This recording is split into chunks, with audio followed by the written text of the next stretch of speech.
કિંજર પ્રાથમિક શાળા છે. હું આજે વાર્તા કહીશ. વાર્તાનું નામ છે શિયાળનો પાટો. એક હતું શિયાળ. એનું નામ હતું ગલબો. એ એક જંગલમાં રહેતું હતું. તે એક દિવસ ચાલતો ચાલતો જતો હતો જંગલમાં. તેને જોયું ક્યાંકથી એક કૂદીને ચીથરું પડ્યું હતું. એ ચીથરું શિયાળના પગમાં વીંટાઈ ગયું. એને ખેંચવાનો પ્રયત્ન કર્યો પણ નહીં નીકળ્યું. તેને એક વિચાર આવ્યો.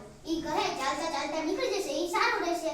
તે આગળ વધ્યો પણ એને કીધું ઈ ન થયું. ત્યાં એક ઝાડ પર વનુ વાંદરો બેઠો હતો.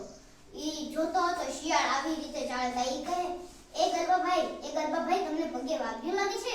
બહુ વાગ્યું લાગે છે, એટલે પગે પાટો બંધાવા પડ્યો છે ને?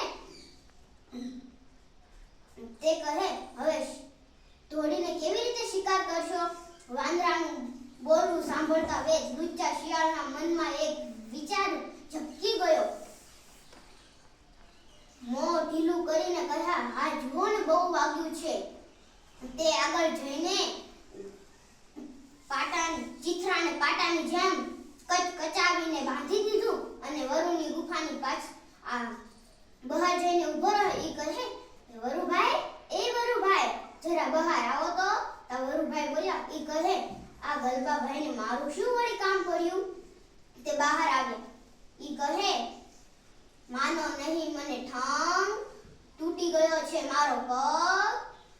ધોડી ના શકું ફટફટ, થોડું ખાવાનું આપો ઝટઝટ.